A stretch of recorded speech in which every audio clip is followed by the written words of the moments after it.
Okay, gang, this is reading number 1. And I'm going to be upfront. It does not have the happy ending that our other 2 readings did today. And it does have a very interesting story. So I'm going to get through it. This is a tough one to decipher, so bear with me a little bit.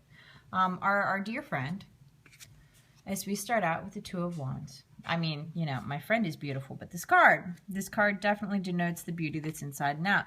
Again, if you'll note, it is a wand because she is indeed a spiritual friend. And the Two of Wands speaks to vision. Not necessarily psychic vision, but literally the ability to see the truth of what is in front of us. Okay, does that make sense? So definitely the ability to be able to see if someone's lying to you, you know, the ability to see if something is too good to be true. And that's, you know, that's a talent that sometimes I really wish that I had. But she is certainly a reasonable person, so I can definitely see this fitting with her.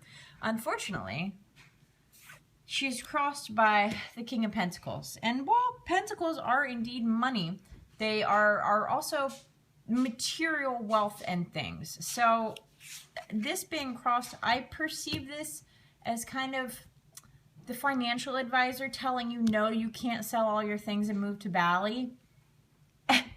Especially with the Two of Wands right below it. I see this as someone telling you that's not something that you should be doing. And you'll understand why once we get through the rest of us. Okay, so yes, this is perceived in the story as a bad guy, especially at the beginning. Okay, because sometimes, even when we can see things, we close our eyes. All right?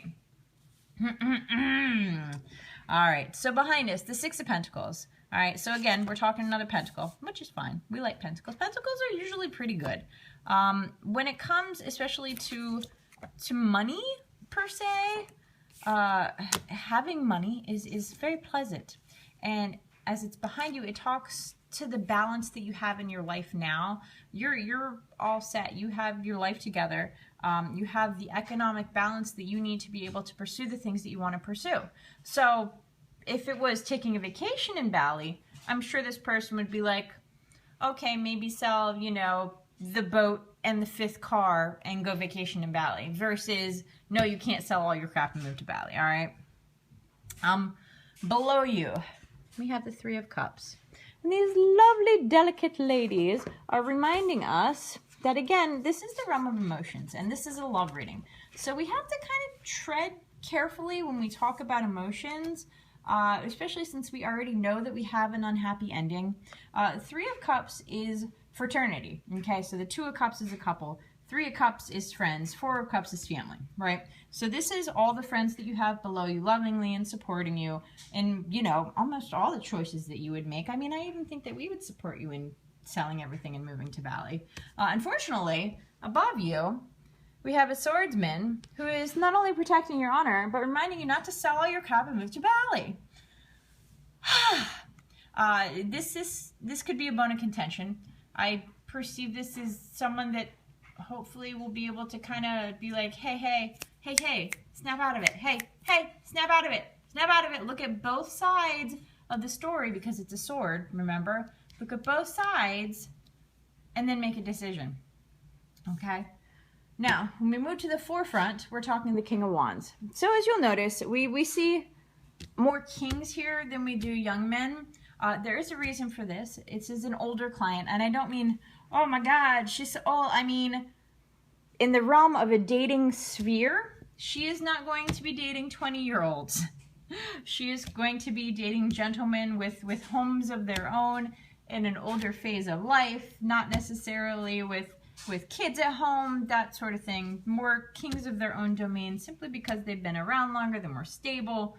So that is why we're seeing more kings versus the pages and the knaves, okay? Now, the King of Rods is a man of tremendous wisdom. So this guy has his crap together, and because we're talking wands, we're talking spiritual as well. All right, he's strength. He symbolizes balance. Is this a person? I don't think so. And your guy is over here. Okay, but I think that these 3 people are kind of coordinating to remind you, hey, maybe this isn't such a good idea. I mean, Bally's great in pictures, but what if it smells like fish? You know, all right? Okay, moving forward. Back to Pentacles. Why? Because no matter what we want to do in life, somebody always has to pay for it. And I don't know why that is. I mean, frankly, I think things should be free, especially education. But, you know, that's just me.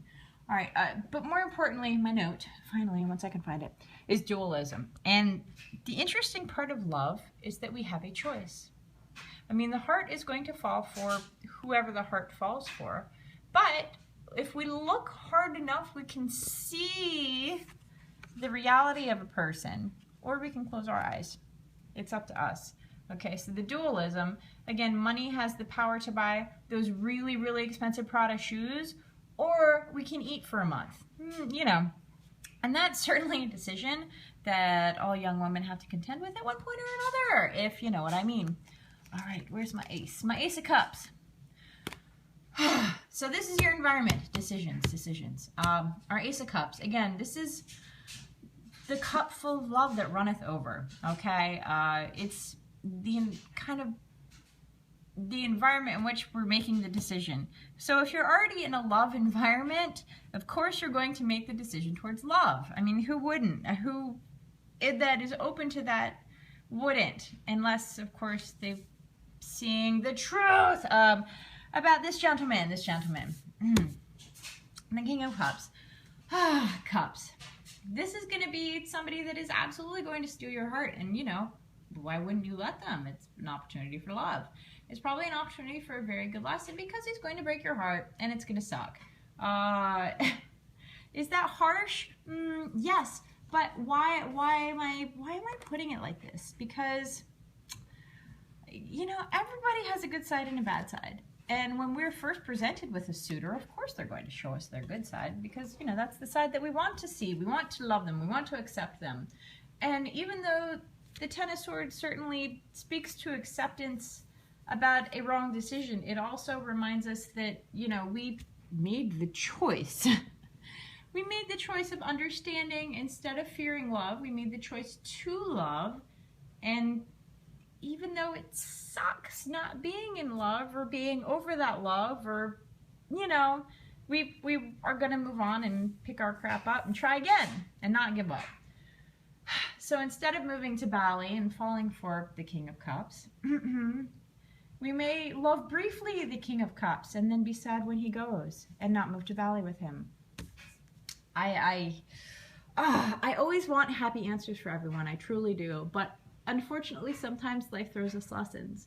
So, is there love in your future? Yes. Is it the right love? No.